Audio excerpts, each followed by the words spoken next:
A shelf stacker in America named Daniel Lorenz, who used to work for Walmart. Now he's suing Walmart for religious discrimination because he was sacked for turning up to work wearing a Muslim headdress, Catholic priest shirt, and large crucifix.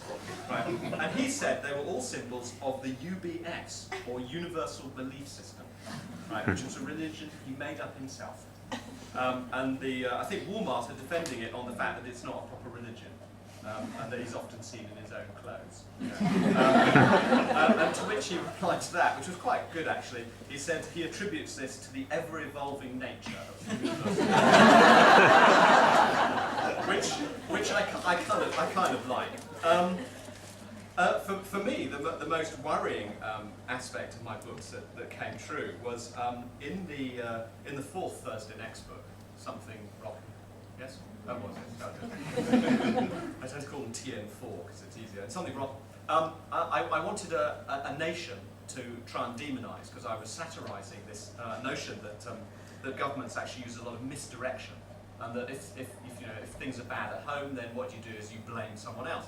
So I thought, wouldn't it be funny, right, if we were to blame Denmark for all the ills of the world and make outrageous claims against them, such as, Dutch elm disease wasn't actually Dutch elm disease at all, it was Danish elm disease, and it was some sort of archaeological warfare that the Danish were involved in, and Kierkegaard was being burnt, and Karen Blixen was being burnt, and all this kind of stuff, and terrible, terrible thing. And the reason I chose Denmark, in fact, that I was actually fishing around Europe for the nation that you could hold least offence, right? And it was a kind of toss-up between Sweden and Denmark, and I was thinking, and Sweden kind of, blew both ways during the war, so I went, no, Denmark, got to be Denmark. No one can find anything wrong with Denmark. Now, of course, we all know about the cartoons which were published in Jyllands Post, and of course, it's sort of rather true in a rather sort of unpleasant way. But it's strange how fiction and fact have this funny way of sort of coming together like that. But the reason I'm sort of talking about this is because First Among Sequels has had all its footnotes stolen, which is a kind of odd idea really, because that's exactly what happened, is that for some reason on the first printing of all these books, when it went to the printers, the footnotes were not printed. Now, for people who've read the Thursday Next series, you know about the footnotophone and how that works, and you have dialogue which is read down in the footnotes. They're actually missing out of the books. So when we only found this out about 2 or 3 days ago, and all of a sudden there was this blind panic. So in fact, luckily, of course, I have my upgrade page, which you might have visited on my website. So we very hurriedly did a little upgrade, so you can actually see what you're meant to be reading. Also, I've got little giveaway upgrade alert pieces of paper that you can take away with you, so you can vaguely understand what's actually happening, which is very embarrassing. Also, Fforde have agreed that if you want a second edition for free, you can just send the title page to them, and they'll replace it free of charge. So you could have 2 as well. But of course, your first edition won't have a title page in it. So you could buy both. Well, you could do. Or maybe you won't. Anyway.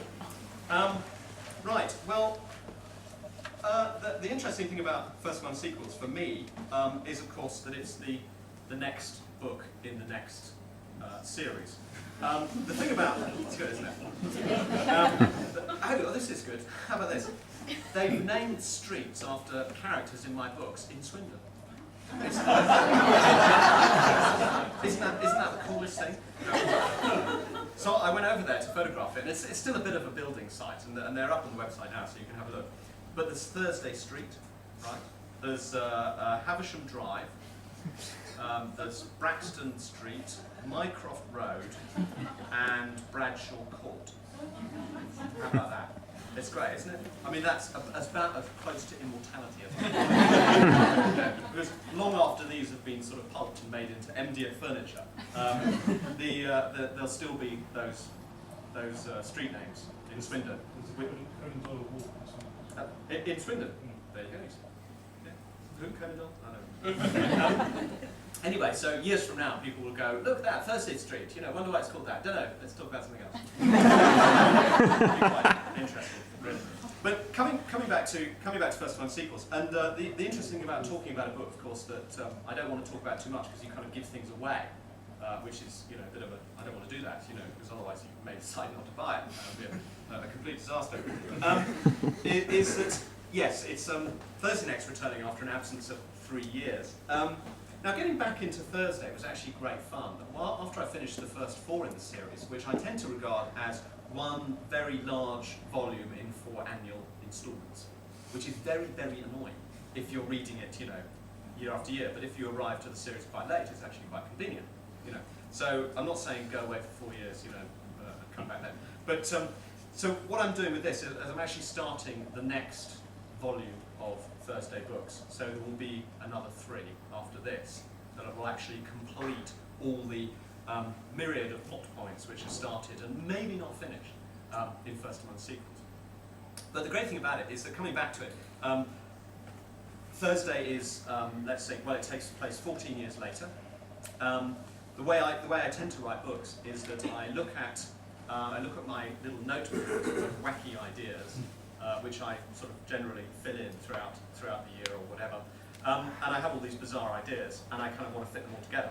And on top of the first bizarre idea is that, because I have a teenage son, he's come out of teenagerdom now, so he stopped grunting, and he actually talks again, which is quite nice. And anyone who has a teenage son, you know exactly what I mean, is they become totally unintelligent for like 3 years, and then suddenly they sort of come out the other end. And when he was in his extreme grunty stage, where he didn't say anything like that, I'm sorry, it wasn't. I thought it'd be really good if Friday, as a teenager, could actually save the world by doing nothing, by sleeping in. And that's what he had to do. By inaction, he could actually save the world from complete annihilation. So that was on the top of my list. And of course, to make Friday into a teenager, I actually had to go on 14 years. Thursday must be now 52, I suppose, and still very sprightly. Thank you very much. People saying, a bit old, isn't it? I'm going, I'm 46, come on, not a scrappy yet. And of course, 50 is the new 70, as they say. So I thought, well, that's a bit of fun there. And then, of course, once you start thinking about that, you think, well, it takes place now in 2002, so we can, bring things up to date slightly.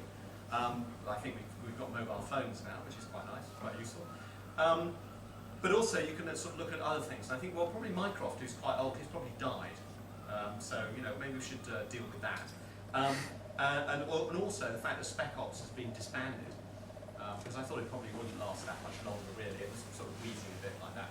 So I decided that Spec Ops was disbanded, and Thursday was in fact running the same old Spec Ops sort of divisions, but sort of undercover, and actually for a company called Acme Carpets.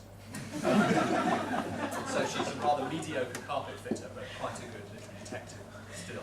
So it allows you to kind of play with different ideas that perhaps I haven't sort of looked at before. But also I can bring back the characters whom we've met in the past. We want to actually just sort of bring in as a walk-on. So Milan de Floss is there. Landon, of course, is there. She has 2 daughters, as well as Friday, because of course I had to go back and read the series to myself to try and figure out what exactly was going on. Because it's very easy to forget and write a book, and then suddenly someone says, yeah, but they, that person, they died, in book 2, and I go, oh, they did, didn't they? Rewrite it. So I have to go back and actually reread all my books again. Somebody once said, do you have